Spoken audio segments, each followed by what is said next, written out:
Isaya 11 ikasema, na roho ya uweza atakaa juu yake. Roho ya Bwana ikija juu yako inagawanyika, utaweza, utamcha Mungu na kufanikiwa. Yasiyowezekana itaenda kuwezekana, kwa sababu roho inapokuja juu yako, lugha lazima ibadilike. Mwambie jirani yako, lazima lugha ibadilike.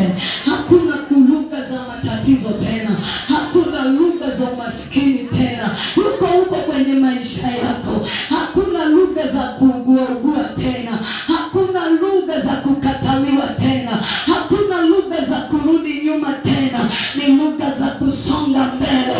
Leo kuna lugha mpya, ni lugha ya kuvuka ng'ambo. Ninatazama wana wa Israeli walipopata taarifa ya kuvuka bahari ya Shamu, walikuwa watu wenye shauku kubwa, kwa sababu wanaenda kuvuka kwenda hatua nyingine. Nami nikwambie momie,